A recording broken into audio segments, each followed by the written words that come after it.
Mark 8. During those days another large crowd gathered. Since they had nothing to eat, Jesus called his disciples to him and said, "I have compassion for these people, they have already been with me 3 days, and have nothing to eat. If I send them home hungry, they will collapse on the way, because some of them have come a long distance."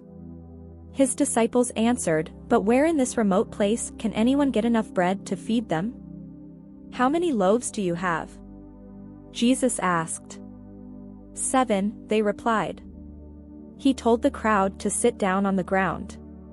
When he had taken the 7 loaves and given thanks, he broke them and gave them to his disciples to distribute to the people, and they did so. They had a few small fish as well. He gave thanks for them also and told the disciples to distribute them. The people ate and were satisfied. Afterward the disciples picked up 7 basketfuls of broken pieces that were left over. About 4,000 were present. After he had sent them away, he got into the boat with his disciples and went to the region of Dalmanutha. The Pharisees came and began to question Jesus. To test him, they asked him for a sign from heaven. He sighed deeply and said, "Why does this generation ask for a sign? Truly I tell you, no sign will be given to it." Then he left them, got back into the boat and crossed to the other side. The disciples had forgotten to bring bread, except for 1 loaf they had with them in the boat. "Be careful," Jesus warned them.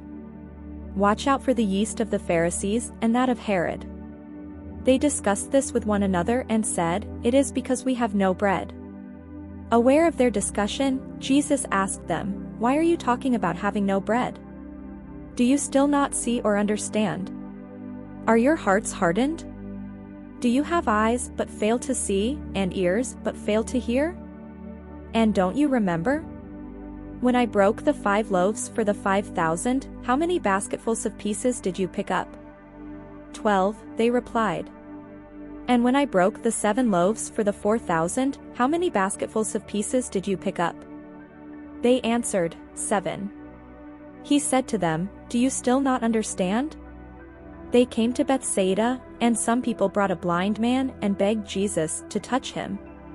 He took the blind man by the hand and led him outside the village.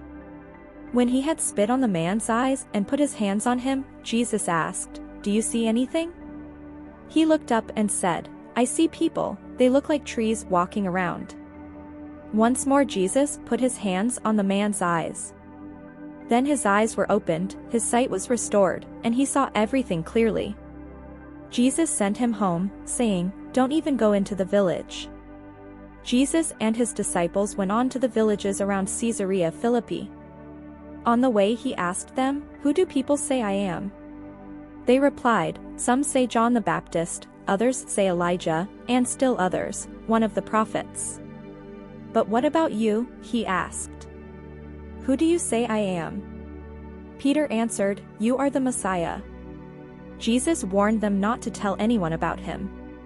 He then began to teach them that the Son of Man must suffer many things and be rejected by the elders, the chief priests and the teachers of the law, and that he must be killed and after 3 days rise again.